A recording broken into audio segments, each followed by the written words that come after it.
Glass shattered against the oak door, the sound echoing like a gunshot through the silent corridors of the Hawthorne estate. Inside that room lay Commander Elias Maddock. He was once revered as the deadliest operator in the Navy SEAL teams, but he is now a ghost haunting his own life. The military has buried his file.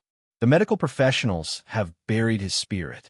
Every nurse assigned to his care has fled within 48 hours, broken by his rage and internal demons. However, when Sarah Bennett entered the hallway, stepping over the debris of a broken vase, she did not flinch. She was not there for comfort. She was there to discover why a hero was being silenced.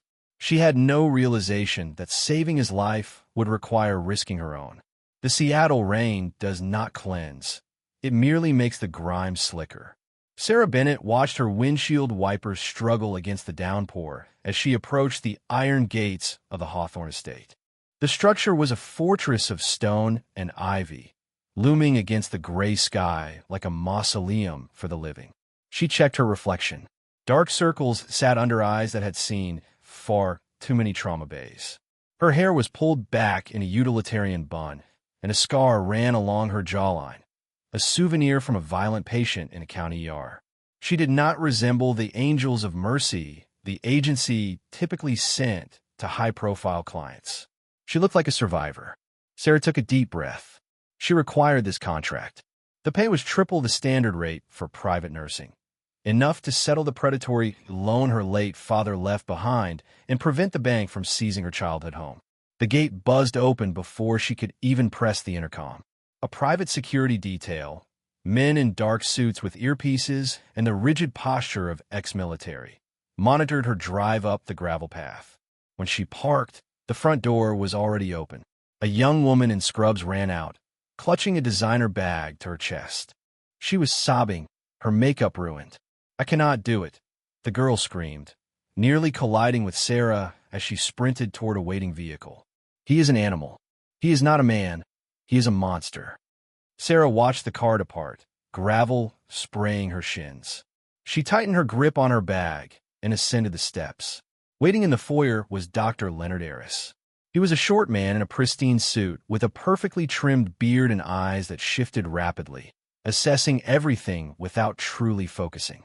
"Dr. Harris, Miss Bennett, I see the welcoming committee did not dissuade you." "Sarah, I have worked in the trauma ward of Chicago General, Dr. Harris. I have had patients attempt to stab me with toothbrushes. A crying nurse will not send me packing." Harris offered a tight, patronizing smile. "Dr. Harris, Commander Maddock is unique. He is a decorated hero and a SEAL team leader. However, the ambush in Kandahar that took his team left him with 60% burn coverage on his left side, shrapnel near his spinal cord, and a traumatic brain injury, TBI, that manifests as severe aggression." "Sarah, I read the file." "Dr. Harris, did you?" Harris lowered his voice, stepping closer. "Dr. Harris, the file mentions PTSD. The reality is that Elias Maddock is volatile. He refuses physical therapy, hygiene assistance, and cooperation. He throws objects and screams. We maintain him on a heavy regimen of hydromorphone and diazepam to keep him manageable. Your job is not to fix him, Miss Bennett. Your job is to ensure he does not perish on my watch while keeping the noise down. The family pays for discretion. The family interests are represented by his uncle, Senator William Hurst. He desires the commander to remain comfortable." At this, Sarah's internal intuition signaled a warning.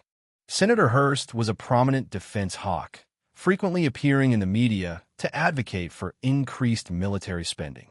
It appeared unusual that he would sequester his decorated nephew in a somber mansion in the Pacific Northwest instead of utilizing a facility like Walter Reed. "I understand the protocol," Sarah stated, offering a professional fabrication. "Good." Dr. Harris handed her a key card. "He is located in the West Wing, top floor. You are the 4th nurse assigned this month. Attempt to remain through the weekend." Sarah accepted the card, noting its physical weight. As she climbed the grand staircase, the temperature dropped. The West Wing was silent, with windows obscured by heavy blackout curtains. The atmosphere carried the scent of antiseptic, aged dust, and a metallic undertone. She reached the double doors at the end of the corridor, room 4B. She did not knock. Knocking provides a patient time to prepare a weapon. She swiped the card and entered. The room was vast, illuminated only by the dim gray light piercing the edges of the curtains. In the center, positioned in a reinforced, high-tech wheelchair facing the window, was a silhouette. "Get out," a voice growled. The sound was deep and ragged, vibrating with clear menace. Sarah did not retreat. She stepped inside and allowed the door to click shut. She dropped her duffel bag onto the floor with a heavy thud. "I'm not the maid, Commander," she projected clearly. "And I'm not the individual who just fled. My name is Sarah. It is 1,400 hours. It is time for your vitals." The figure in the chair stiffened and rotated. For a moment, Sarah's pulse quickened. Elias Maddox's physical state was a landscape of devastation.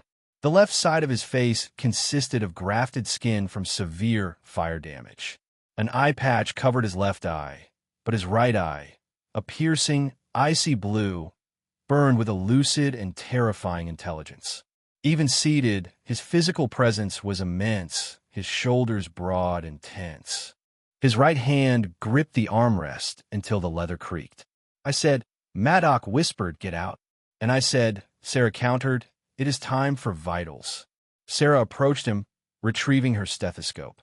Maddox's hand moved with unexpected speed. He seized a heavy crystal tumbler of water and hurled it. It was not a warning. It was aimed directly at her head. Sarah did not flinch, having anticipated the movement.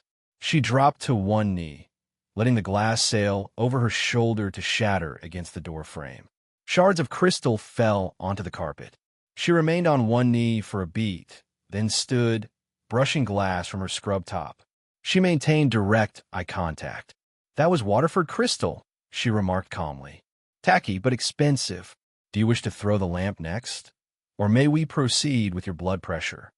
Maddox stared at her. The rage remained, but it flickered with a momentary confusion. No one had previously dodged his attacks, and no one had stayed. "Who are you?" he rasped. "I'm a nurse who needs this paycheck," Sarah replied, stepping into his personal space. "You could kill me, but the resulting paperwork would be a nightmare for your uncle. Extend your arm." The first 3 days were a metaphorical siege. Elias Maddox tested her limits in ways that would have compromised a lesser clinician. He refused nourishment and remained silent.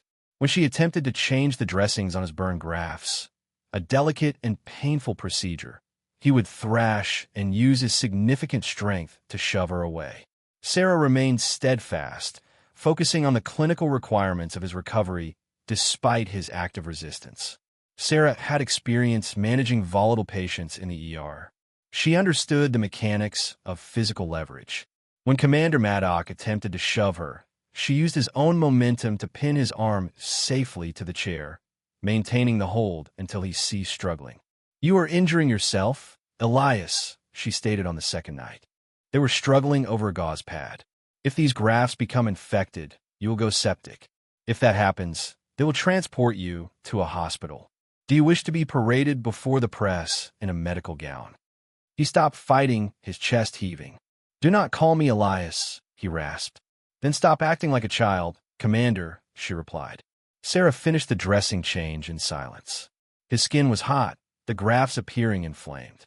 As she worked, she observed a detail that caused professional concern. The medication schedule established by Dr. Aris was excessively aggressive.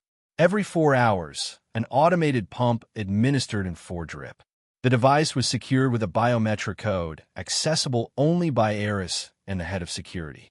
The label identified the fluid as a broad-spectrum antibiotic and analgesic compound.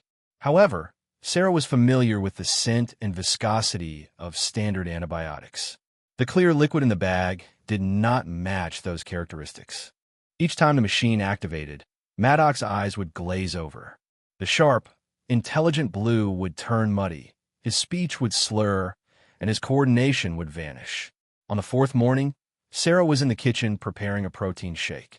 The housekeeper, Mrs. Higgins, appeared nervous as she polished the silver. "Sarah," Mrs. Higgins, How long has Dr. Aris served as the commander's primary physician? Mrs. Higgins. Since his return from Afghanistan. Senator Hurst insisted on the best private care. Dr. Aris is a specialist. Sarah. A specialist in what? Mrs. Higgins. Pain management, I believe. Sarah frowned. Pain management typically involves oral medication or patches. A locked, continuous four-pump for a medically stable patient was excessive. It functioned as a chemical restraint. Later that afternoon, Sarah entered the room to find Maddox slumped in his chair. The pump had just completed a cycle. He was drooling slightly, his head lolling to the side. Sarah, Commander. Maddox, the bird, he mumbled, his voice thick. The bird went down. The jammer failed. Sarah checked his pupils. They were pinpoint. This was not a standard narcotic overdose. His heart rate was racing. It was a dissociative cocktail. She sat on the ottoman in front of him. Sarah, Elias, look at me. Maddox, they knew. Eris knew. Sarah, who knew? Maddox, the coordinates. They changed them. He gripped her wrist with bruising force. Do not let him give me the juice, Sarah. Do not let him. It was the first time he had used her name. Maddox, it makes the fog come. I cannot think. I need to remember. At that moment, Sarah transitioned from a nurse to an investigator. I will not let him, she whispered. I promise. That night, a severe storm struck the coast. Thunder rattled the manor's windows as the power flickered. Sarah waited until 0300 hours. The house was silent. The security guard in the hallway, Kincaid, was asleep with a magazine over his face. She crept into Maddox's room. He was unconscious in the medical bed. The four-pump was humming, preparing for the 0400 dose. Sarah produced a syringe and a sterile vial from her pocket, items she had secured from the supply closet earlier. With steady hands, she disconnected the tubing from Maddox's port just long enough to draw 5 cubic centimeters of the fluid. She transferred it into the vial, capped it, and concealed it. Then, she performed a high-risk maneuver. She clamped the line. To avoid triggering the machine's alarm, she did not stop the flow entirely. Instead, she adjusted the manual flow regulator wheel on the tubing, an emergency override, reducing the drip to a trickle. He would not receive the full dosage tonight. She remained in the armchair, monitoring him as the storm intensified outside. By 0600 hours, rain lashed against the windows. Sarah, who had momentarily dozed off, was startled awake by a sound. It was not a groan of pain, but the rhythmic sound of physical exertion. Elias Maddox had vacated his bed. He was on the floor, utilizing the edge of the heavy oak desk to perform modified push-ups. Though he was sweating and his muscles trembled, his movements were fluid and sharp. He ceased his exercise when he noticed her. As he turned, the medicinal fog had vanished from his gaze. His eye was clear, cold, and predatory. Maddox, you interfered with the machine. It was a statement of fact, not a question. His voice was no longer slurred. It was precise and controlled. Sarah, I dialed it back. Maddox, why? Sarah, because you're not in pain, Commander. You are being sedated, and I intend to understand why. Maddox observed her in silence. He then reached beneath his mattress and retrieved a small, jagged piece of metal. A shard from the vase shattered on her arrival. He had kept it as a potential weapon. Maddox, you have no realization of the situation you have entered, Sarah. If you value your life, you should pack your belongings and depart immediately. Sarah, I am not leaving. Maddox, they will kill you. Sarah, who? Maddox, the individuals who provide your salary. The dynamic in the room shifted instantly. They were no longer patient and clinician. They were two individuals in a high-stakes environment. Sarah, you need to explain. I have risked my professional license and personal safety to clear your mind. You owe me an explanation. Maddox moved into his wheelchair with a grunt of effort. Without the heavy sedation, the pain of his injuries was evident through fine tremors in his hands, yet he persisted. He wheeled himself closer. Maddox, my team was not hit by a random RPG. We were on a Black Ops retrieval mission in Helmand Province to recover a prototype drone. When we arrived, the technology was unfamiliar. We found crates stamped with the logo of Aegis Defense. Sarah, Aegis. That is the contractor Senator Hearst has been advocating for. Maddox, correct. We opened a crate. It did not contain supplies. It was pure heroin packed inside missile casings. Aegis was utilizing military transport lanes for narcotics smuggling. My uncle sits on their board of directors. Sarah, you witnessed it. Maddox, we all did. Then the ambush occurred. It was not the Taliban. It was mercenaries. They eliminated my team. I survived the blast and woke up in Germany weeks later. When I attempted to report the incident, Dr. Aris appeared.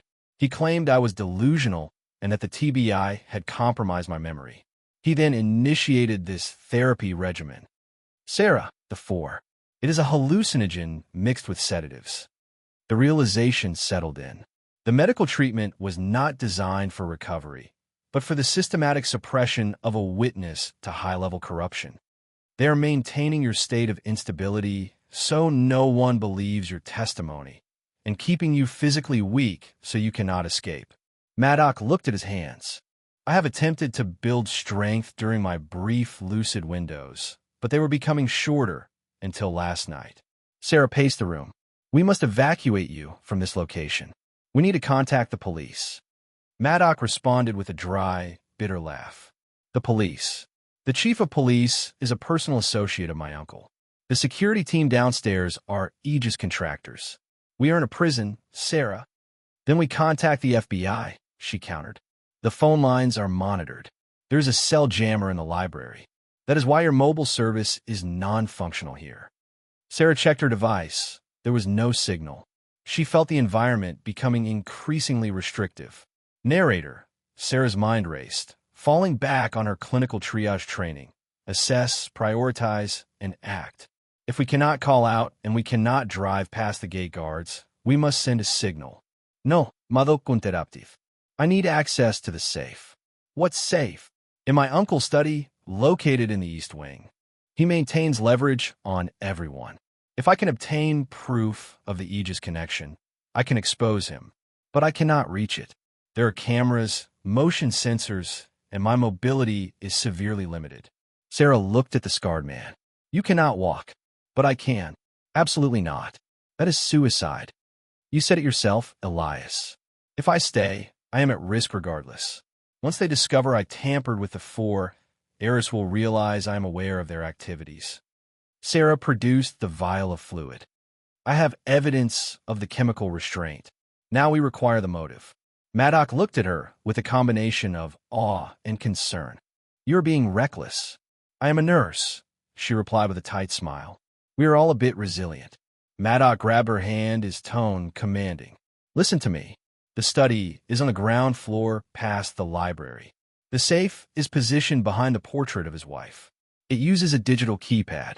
The code is the date of his first election victory, November 4th, 1998. 1-1-0-4-9-8, Sarah confirmed. His grip tightened. If Kincaid or any guards intercept you, they will not hesitate to act. To them, you are no longer a nurse. You are a liability. I will be careful. Take this. Maddox reached into a concealed compartment in his wheelchair. He produced a shard of glass he had been concealing, now wrapped in a torn bedsheet to form a handle, a makeshift shiv. Sarah looked at the crude weapon, then at Maddox's intense gaze. She accepted it. I will return, she stated. Narrator. She slipped out of the room into the dark hallway. The external storm was deafening, with thunder masking the sound of her movement. She descended the stairs, remaining in the shadows. She could hear the television in the security room. Kincaid was distracted. She reached the East Wing. The air here smelled of expensive cigars and lemon polish. Finding the study doors locked, she utilized a bobby pin.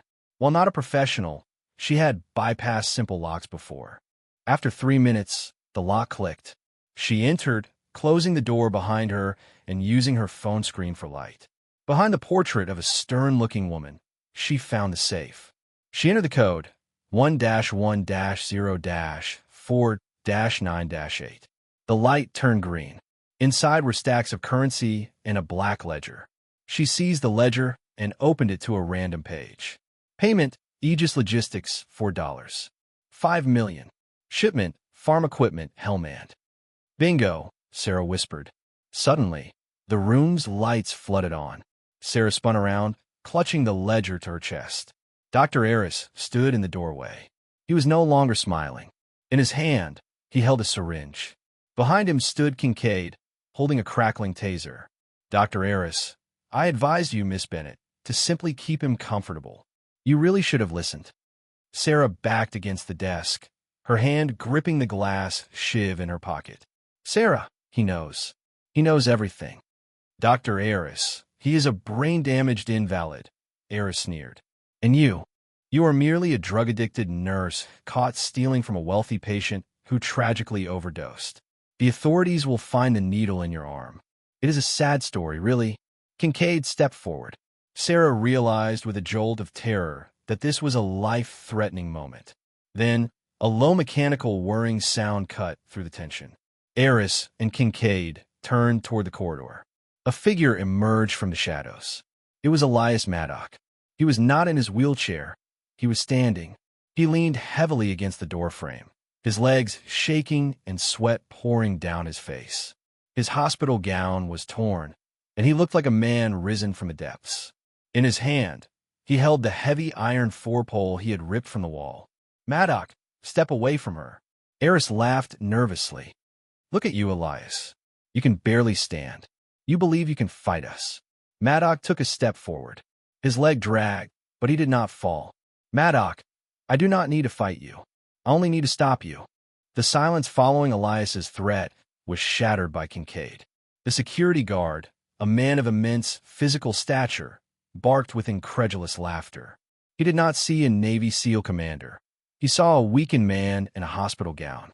Kincaid, you must be joking, he sneered, holstering the taser for his baton. Dr. Eris, call the team.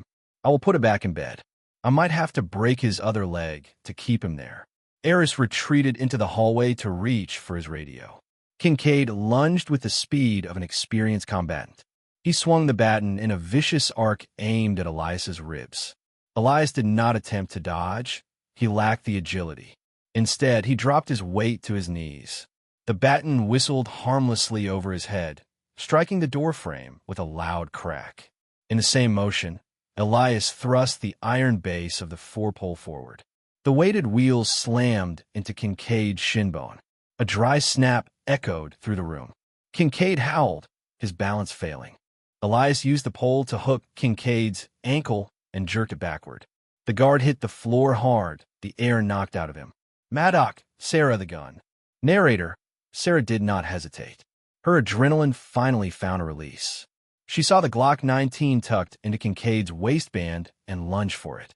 Despite his broken leg, Kincaid lashed out, his hand closing around Sarah's throat. He squeezed, his thumb digging in her windpipe. Stars exploded in her vision as she struggled for breath. She clawed at his face, but his grip remained firm. Then, a shadow fell over them. Elias had dragged himself across the floor. He had dropped the pole and now wrapped his forearm around Kincaid's neck from behind in a chokehold. It was not a cinematic maneuver. It was a desperate act of physical exertion. Elias's muscles, weakened by months of sedation, strained under the effort. Maddock's burned skin stretched tight, appearing ready to tear, yet he maintained his grip. He squeezed with the focused intensity of 6 months of confinement. Kincaid released his hold on Sarah to struggle against Elias's arm. Sarah rolled away, gasping and coughing violently as her airway cleared. Secure the weapon. Elias wheezed, his face discolored by the immense physical effort.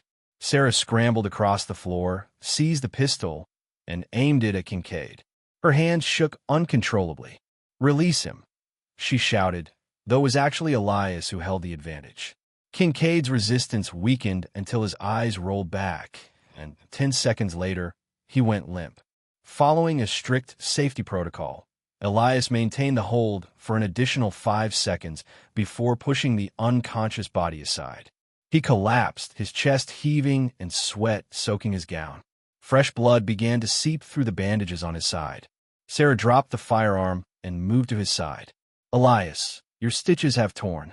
It is irrelevant, he gasped, gripping her arm. Eris is alerting the others. We have approximately 3 minutes to evacuate. My vehicle is out front, Sarah noted. No. Elias shook his head, wincing as he sat up. Lockdown. Once Eris makes that call, the gates seal and the shutters deploy. Escape is impossible. Promptly, a siren began to wail throughout the estate. A mechanical hiss followed as heavy steel storm shutters, concealed as decorative molding, slammed down to seal the mansion. We are trapped, Sarah whispered.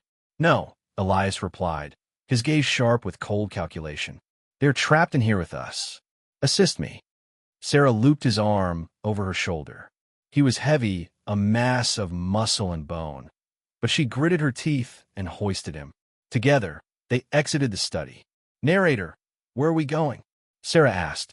The kitchen. There are exits there. The panic room in the basement. No, Eris possesses the codes. We need high ground. The attic. There is only one access point, a narrow stairwell. It is a fatal funnel. If they want to reach us, they must approach in single file. They navigated the darkened house. The siren ceased, replaced by an ominous silence. The power had been deactivated. The only illumination came from lightning strobing through the gaps in the shutters. On the second-floor landing, they heard the front door forced open. Heavy boots moved across the marble. Clear left, clear right, voices echoed. Professional breach, Elias whispered. That is not private security. That is a cleanup crew. They reached a linen closet at the end of the corridor. Behind the shelves of towels was a small door leading to an unfinished attic. Sarah helped him through, then entered and bolted the door from the inside. The attic smelled of fiberglass and aged cedar. Rain hammered against the roof like rapid gunfire. Elias slid down against a stack of trunks, appearing pale and clammy as his adrenaline began to deplete. Check the weapon, he ordered. Sarah looked at the Glock. I am unfamiliar with the operation. Press the magazine button on the side. She complied. It is full. Now, check the chamber. Elias, I am a nurse, not a combatant. You are both now. He gestured for the pistol. Though his hands shook, he inspected the weapon with practiced ease. 15 rounds plus 1 in the chamber. That is 16 shots. There are at least 6 individuals downstairs. We cannot engage a mercenary squad, Sarah said, her voice trembling. She opened her medical bag, which she had fortunately secured. I need to examine your side. She lifted his gown to find the graft site on his ribs had hissed, splitting open with fresh blood pooling. I need to suture this, she stated, attempting to remain professional. I do not have lidocaine for the pain. Elias looked at her. Proceed. It will be painful, Sarah. He reached out, his rough hand briefly cupping her cheek, a surprisingly tender gesture in the darkness. I have been burned. I have been chemically sedated. A needle is inconsequential, Maddox stated. Finish the sutures so I can address the situation. Sarah nodded, suppressing her emotions. She held a small penlight between her teeth and threaded the needle. As she pierced the skin, Elias did not vocalize his pain. He hissed through his teeth, his head resting against a trunk, his hand gripping his thigh with enough force to turn his knuckles white. Maddox, talk to me. Provide a distraction. Why did you actually accept this assignment? You are far too intelligent for this environment. Sarah worked efficiently, stitching the inflamed tissue. My brother, Michael, she began. Maddox, what happened to him? Sarah, he was a Marine. He returned from a tour 2 years ago with a spinal injury. The VA was unresponsive, leading him to rely on pain medication. When the prescriptions ceased, he turned to heroin. Sarah tied a knot, her voice wavering. It was contaminated with fentanyl. I found him deceased in his apartment. Narrator, Elias observed her face in the glow of the penlight. Sarah, the authorities traced the narcotics. They identified a new supply chain impacting the West Coast. High-grade military precision in its distribution. When I saw the posting for Senator Hurst's nephew, I knew Hurst served on the Defense Committee. I knew he was obstructing legislation for military cargo inspections. I was unaware of Aegis, but I knew the corruption originated at the top, and I intended to locate the source. Maddox, you were hunting. Sarah, I believe I was. She taped the gauze over the wound. Completed. Elias looked at her with a newfound respect. It was not merely gratitude. It was recognition. She was not a civilian bystander. She was a casualty of the same conflict he was engaging in. Maddox, Michael will be proud. Sarah, Michael is gone. I want to ensure the individuals responsible for that poison face consequences. Maddox, then prepare. They're approaching. Narrator, to Elias, the attic, filled with furniture and dust sheets, was a kill box. He directed Sarah to position a heavy oak wardrobe in front of the door. Maddox, it will not stop them, but it will slow their breach. Sarah, and then, Maddox, then we create chaos. Elias pointed to a box of vintage Christmas ornaments. Are those glass bulbs? Break them. Scatter the shards in front of the entrance. Tactical boots may protect them, but the sound will alert us to their exact position. Sarah shattered the ornaments, creating a minefield of glass across the floorboards. Maddox, we need an exit strategy. This is a dead end. Sarah, there's a dormer window on the far side that opens to the roof. Maddox, in this storm, that is a vertical drop. Sarah, there is a heavy-duty wisteria trellis leading to the terrace. Elias looked at his leg. I cannot descend a trellis in this condition. Sarah, you will not have to climb. We will rappel. She pointed to a coil of survival rope on the wall. You know how to set an anchor. Sarah, I was a Girl Scout, she said with a grim smile, and I observed your knots while you were in a semi-conscious state. Narrator, before they could move, a massive explosion shook the floor. The attic door splintered. The wardrobe rocked but remained upright. Maddox, breaching charge. Get back. A second explosion blew the hinges off. The wardrobe tipped forward, crashing onto the floor. Through the smoke, tactical flashlight beams cut through the darkness. Voice suppressive fire. Bullets tore through the drywall and furniture. Sarah screamed, covering her head. Elias grabbed her, pulling her behind a stack of mattresses for cover. Narrator, do not fire yet, Elias shouted over the noise. Wait for a visible target. A figure emerged through the smoke, stepping onto the broken glass.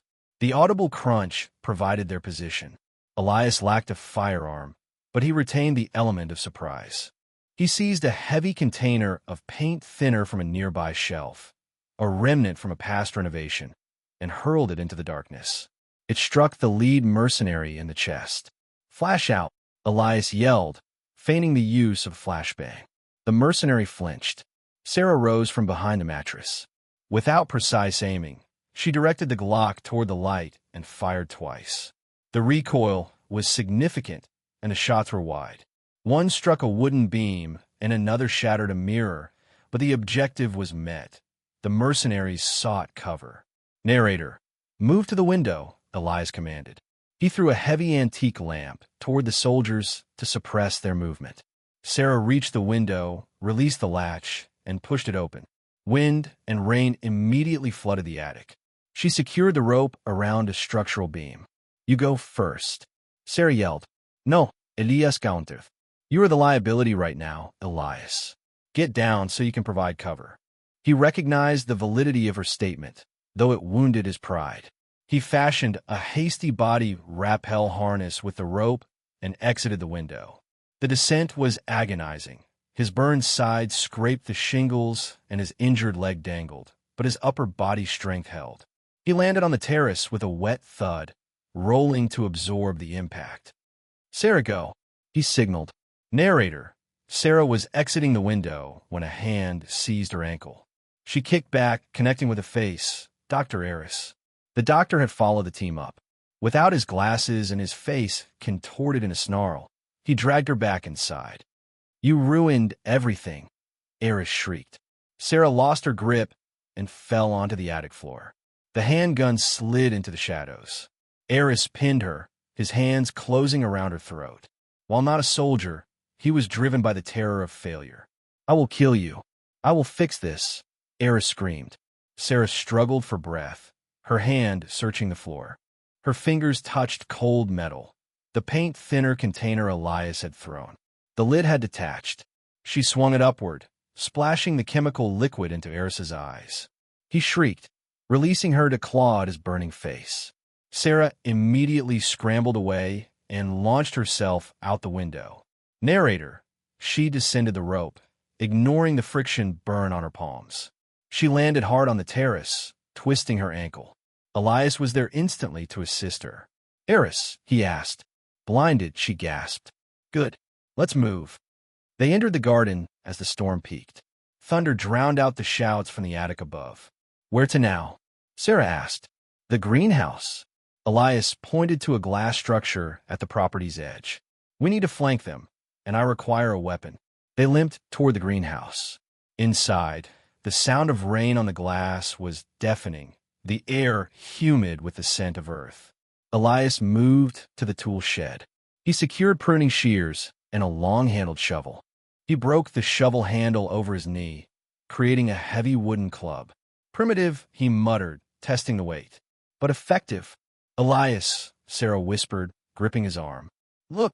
Through the glass walls, they saw headlights. A black SUV was racing up the driveway, smashing through the iron gates which had been compromised by the storm or electronic bypass. Narrator. The SUV screeched to a halt in front of the primary residence.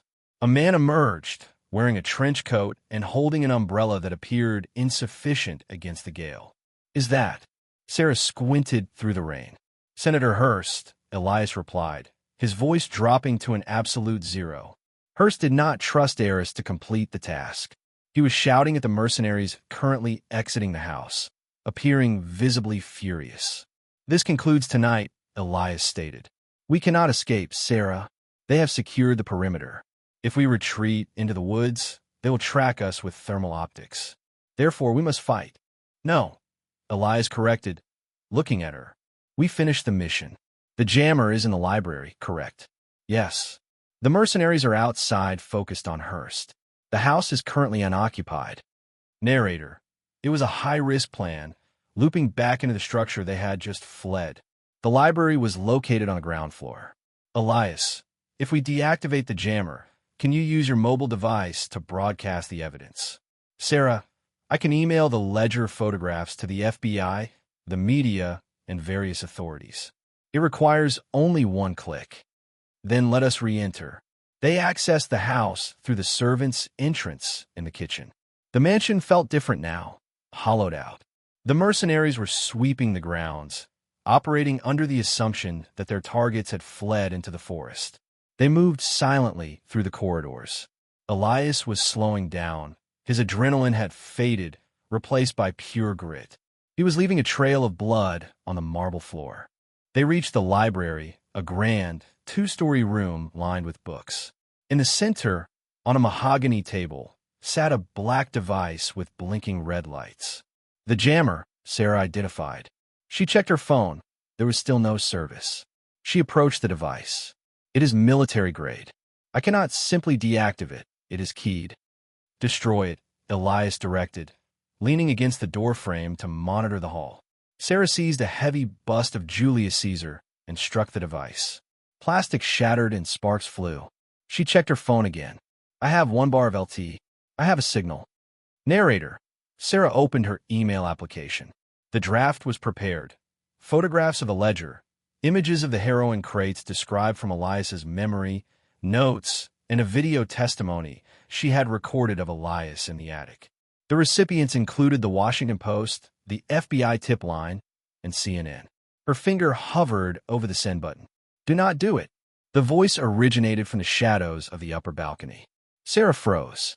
Elias spun around, raising his wooden club. Standing on the balcony was a man in full tactical gear. He was unmasked, revealing a scar through his eyebrow. Elias lowered his weapon slightly, appearing shocked. "Vance," Elias breathed. "Hello, Commander," the man replied. He held a suppressed AR-15, aimed casually at Sarah's chest. "Vance, you were killed," Elias said, his voice trembling. "I witnessed the RPG in Kandahar." "I did not die, boss," Vance said, descending the spiral staircase. "I simply cashed out. Aegis provides better compensation than the Navy, and the retirement plan is significant." Narrator. Sarah realized the gravity of the situation. "You were the informant," she whispered. You orchestrated the ambush. I made a business decision, Vance shrugged. Elias, lower the stick. You look pathetic. Elias stared at his former second-in-command. The betrayal was more painful than any physical injury. This was his brother-in-arms. You killed Miller. You killed Johnson, Elias said softly. Collateral damage. But you were supposed to perish as well, Elias. You are resilient. Vance reached the bottom of the stairs. Senator Hurst is outside. He is willing to offer a compromise. We blame the nurse. We claim she is a radical who drugged you and forged the ledger. You return to being a hero, and we send you to a high-end Swiss clinic. You live comfortably. And Sarah? Elias asked. Sarah has a tragic accident tonight. Elias looked at Sarah. She held the phone, her thumb trembling over the screen. Do it, Sarah, Elias commanded. If you press that button, Vance warned, tightening his finger on the trigger. Narrator, and I will terminate you before the upload progress reaches 10%. It was a stalemate. Sarah understood the data transfer mechanics. Given the storm and the minimal signal strength, the upload would require at least 30 seconds. Vance was capable of neutralizing her multiple times within that window. Vance, Elias, withdraw. We were teammates. Elias looked at Vance, then at Sarah. He observed her fear, but also her firm resolve. She would not abandon the mission. Elias dropped his wooden club. Vance? A logical decision, he smirked. Elias. I'm not withdrawing, Vance, Elias said, his voice disturbingly calm. I am providing her with the necessary time. Narrator, Elias lunged. He did not merely run. He threw his entire body weight forward to tackle Vance. The suppressed rifle fired 3 times. Sarah screamed as Elias took the rounds in his chest, but his momentum successfully carried him into Vance. They crashed into the bookshelf, the rifle sliding across the floor. Elias, send it. Blood sprayed from his mouth as he roared the command. Sarah pressed the send button. The progress bar moved, 10%, 20%. On the floor, a brutal struggle ensued. Vance was healthy and highly trained. Elias was compromised, bleeding, and near death. However, Elias possessed a singular advantage. He had nothing left to lose. Vance struck Elias in the face, breaking his nose. Elias did not flinch. He maintained the assault. He jammed his thumbs into Vance's eyes. Progress, 60%. Narrator. Vance screamed, pushing Elias off and reaching for a jagged combat blade. Vance? I'm going to finish this, he yelled, driving the knife downward. Elias seized Vance's wrist. They grappled with the blade inches from Elias's throat. Progress, 80%. Sarah searched for a weapon. The rifle was out of reach, so she grabbed the heavy bust of Caesar used earlier and ran toward them. Vance noticed her and kicked her in the stomach, causing her to fall and drop the bust. Elias, no. Vance returned his focus to Elias, utilizing both hands to drive the knife down. The tip pierced the skin. At that moment, a notification ping echoed from the phone. The sound distracted Vance for a microsecond. Elias released Vance's wrist and used his remaining strength to pull his opponent closer. He wrapped his legs around Vance's torso and pulled the pin on a grenade attached to Vance's tactical vest. Vance's eyes widened in realization. Elias, fire in the hole, he whispered. He pushed Vance away with a kick that tore the remaining muscle in his injured leg. Vance stumbled back, struggling with the vest. Elias, Sarah, take cover. Elias flipped the heavy mahogany table, shielding Sarah just as the library disintegrated in a flash of white light. Narrator. The world became white dust and a ringing silence more intense than the explosion. Sarah coughed, the drywall dust coating her throat. She pushed against the mahogany table that had shielded them. It shifted, allowing light to cut through the haze where the library wall once stood. She crawled from the debris, her clothing torn and skin raw, but she was alive. She turned frantically to Elias. The commander lay amidst the ruins. His chest was heavily wounded from gunfire, and his legs were pinned beneath a fallen beam. His eyes were open, though the blue irises were dim and unfocused. Elias, did it. Transmit. He rasped. Sarah's clinical training took over. She checked his neck. His pulse was rapid and thready, a sign of hypovolemic shock. "Sarah, it transmitted," she replied, tears marking the dust on her face. The email sent. "You succeeded, Elias." He offered a weak smile. "Good. Now I can rest." "Sada, no. Stay awake. You survived the fire, the chemical restraints, and the explosion. You do not quit now. Stay with me." Outside, the sound of a storm was replaced by the heavy thrum of helicopter blades. Narrator: the rhythmic pulse of helicopter blades shook the remaining glass in the window frames. Voices commanded, "FBI, weapons down." Sarah looked through the breach in the wall. The lawn was populated by agents in blue windbreakers, while armored vehicles blocked the black SUVs. She witnessed Senator Hurst being removed from his vehicle. His hands were cuffed behind him, and his expression was one of total defeat. News crews, alerted by the widespread email transmission, were already arriving at the gates. The intervention was not just local, the entire world was now watching. Narrator: paramedics quickly entered the library. "We have a critical trauma here. Multiple gunshot wounds and blast injuries." As they placed Elias onto a stretcher, his hand moved, searching for a connection. Sarah seized it. "I am here," she whispered. "I am right here." He squeezed her hand. His grip was faint but present. Soon, the medication administered by the medical team took effect, and his eyes closed. Narrator: 6 months later, the rehabilitation center in San Diego overlooked the Pacific Ocean. The environment was bright and airy, smelling of salt water and jasmine, a stark contrast to the gloom of the Hawthorne estate. Sarah Bennett walked onto the terrace. She wore a simple sundress, her hair down, and the scars on her arms had faded to thin white lines. Elias stood by the railing. He utilized a cane and a leg brace, but he stood with dignity. The inflamed appearance of his skin grafts had settled into permanent scar tissue. He wore these marks not with shame, but as a form of armor. He turned as he heard her approach. The eye patch had been replaced by a dark lens, but his remaining eye was clear, sharp, and peaceful. "Elias, Nurse Bennett." "Sarah, Civilian Bennett," she corrected with a smile, standing beside him. "I finally settled the house payments and the loans. I am taking a vacation." "Elias, you deserve it. I saw the news. Eris received 20 years. Hurst received life for treason and conspiracy. Sarah, and you regained your reputation. They reinstated your rank retroactively." Narrator: Elias looked down at his hands that had both destroyed and saved. "Elias, I am indifferent to the rank. I care that the families of Miller and Johnson finally know the truth. They were not careless. They were murdered." He faced her fully as the ocean breeze caught his hair. "Elias, I never thanked you properly. For the water, for the truth, and for the assistance in the attic."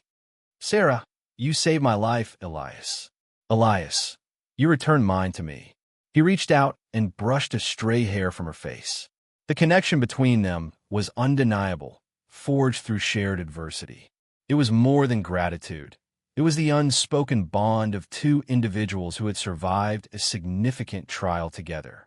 "Elias, so, you mentioned a vacation. Does that plan require a co-pilot? I'm told I am proficient at navigation." "Sarah, I believe I could use a navigator, as long as you promise not to throw any crystal glassware." Elias laughed, a rich, genuine sound that carried over the water. "I promise." Narrator: they stood together as the sun dipped below the horizon, no longer fearing the darkness. This is the account of Lieutenant Commander Elias Maddock and Sarah Bennett. It serves as a reminder that the most difficult conflicts are often fought within our own institutions. It teaches us that labels like broken or dangerous are frequently masks for unheard pain. Sarah did not initially use a weapon to save him. She used her intuition and her refusal to ignore the truth. If this account was engaging, please select the like button to help others find these stories. To hear more narratives of betrayal, redemption, and heroism, subscribe and select the notification bell. What would you have done in Sarah's position? Would you have fled or stayed to confront the situation? Share your thoughts in the comments below.